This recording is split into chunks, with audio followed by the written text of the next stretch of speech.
Welcome to Youtube Pedia. Discover the greatest stories from history, science, and beyond.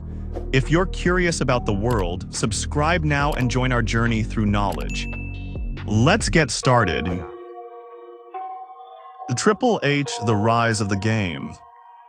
Have you ever wondered how a young boy from a quiet town in New Hampshire transformed into one of the most powerful and feared figures in the world of professional wrestling? How he not only conquered the ring with sheer will and charisma, but also climbed the backstage ladder to become a force that shaped the very foundation of WWE. This is not just the story of a wrestler. This is the story of Paul Michael Levesque, the man who became Triple H, the Game, the cerebral assassin, and the master of the long game. Let's go back to where it all began. The boy behind the beast. Paul Levesque was born on July 27, 1969 in Nashua, New Hampshire. Growing up, he wasn't surrounded by wrestlers or athletes, but something stirred within him early on. At the age of 5, he watched his first wrestling match and something clicked. While other kids were dreaming of superheroes, Paul found his in the ring. But unlike most fans, he didn't stop at admiration. He wanted to be one. Obsessed with building his physique, Paul began bodybuilding at just 14.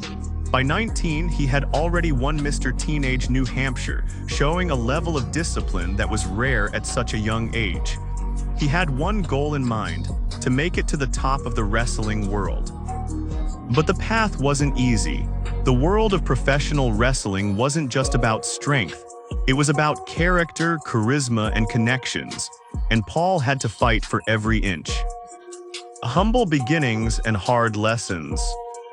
Paul's first break came in the early 90s when he joined Killer Kowalski's wrestling school, a legendary training ground that had produced some of wrestling's greatest names. His first ring name, Terra Rising.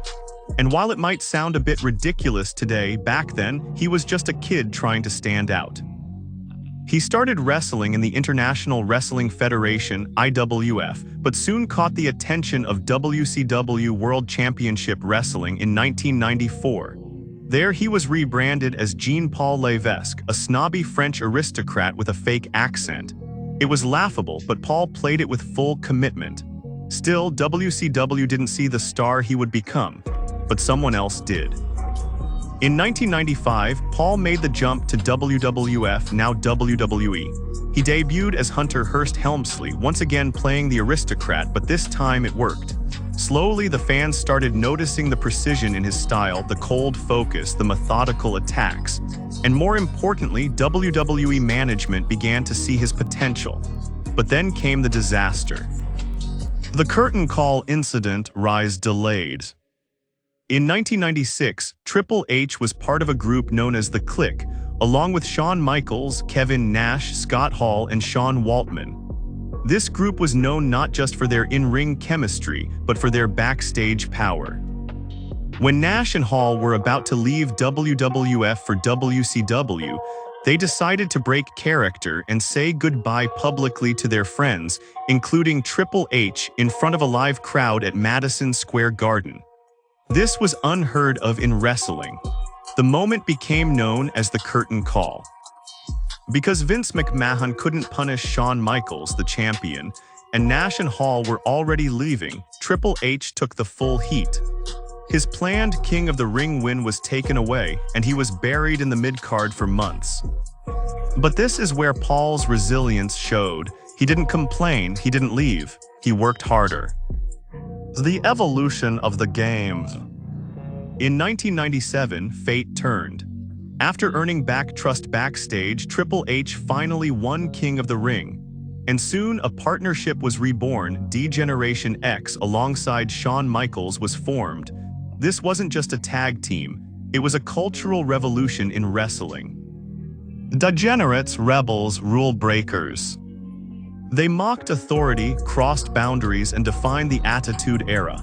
And when Shawn left due to injury, Triple H took the reins. Over the next few years, Triple H transformed, shedding the aristocrat persona and becoming the Game. His character became darker, colder, more cerebral. He wasn't just wrestling. He was manipulating, strategizing, calculating every move. He became the villain that fans loved to hate.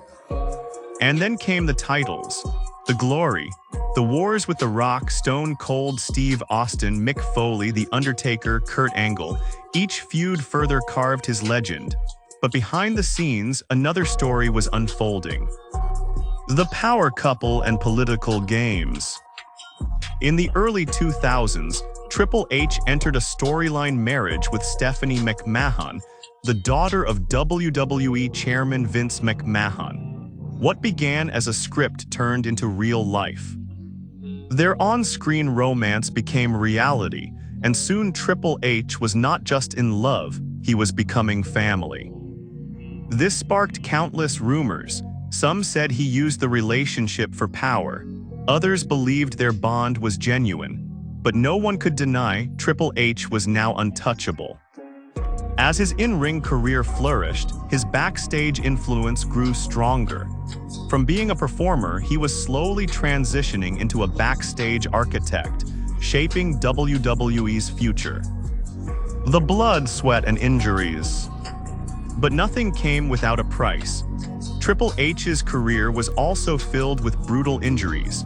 A torn quad in 2001, again in 2007, elbow injuries, concussions, each one a painful reminder that the body isn't invincible.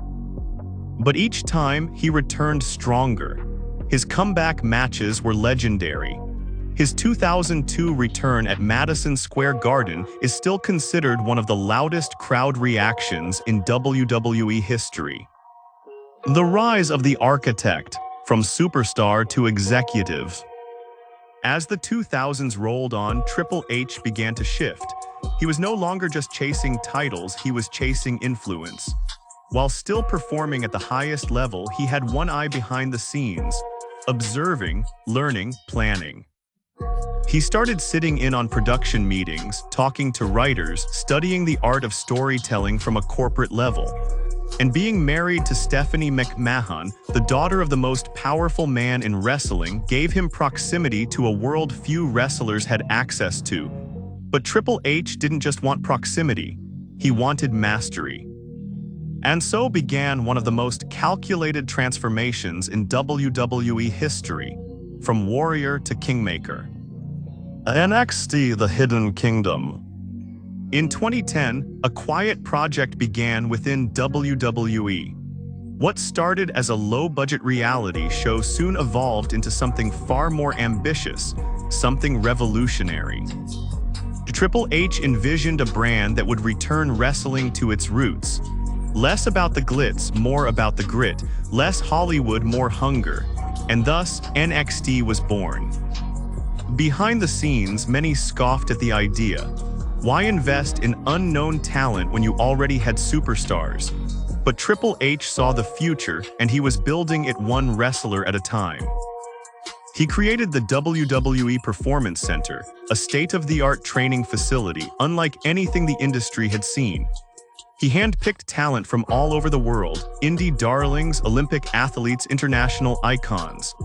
Under his watchful eye, NXT became a black and gold empire, praised for its raw passion, authentic wrestling, and intimate storytelling.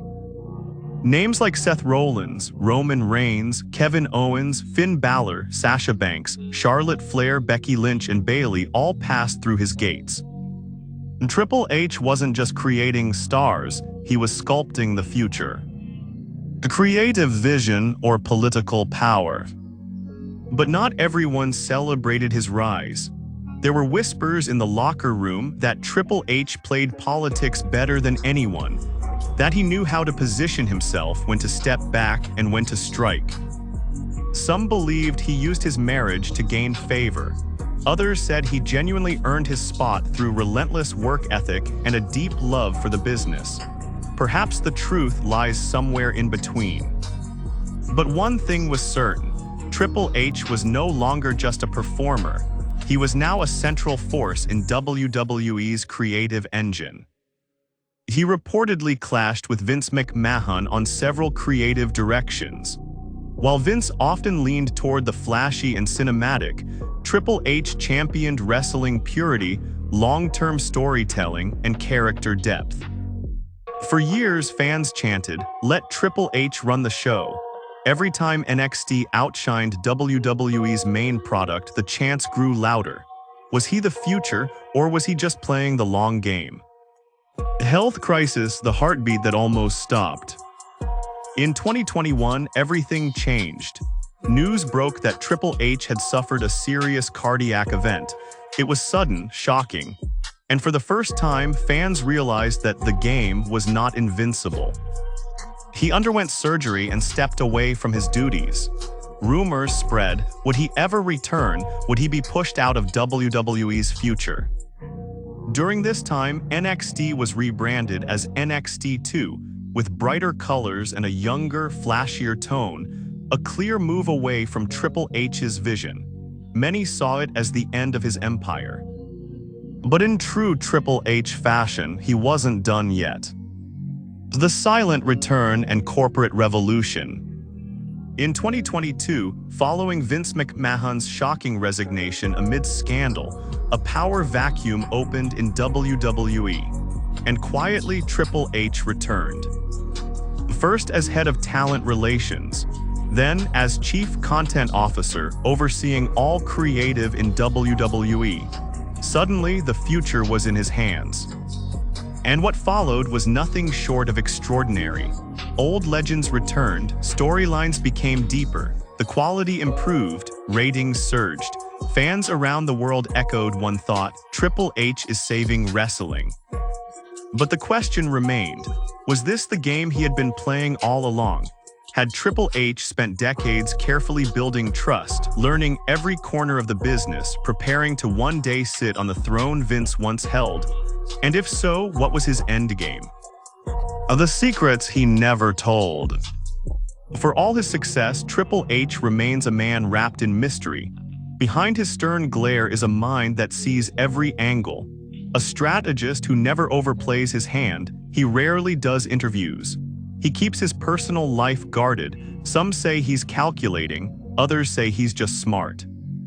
Some even believe there are decisions, rivalries, and alliances he crafted in silence that shaped the direction of entire careers without anyone knowing.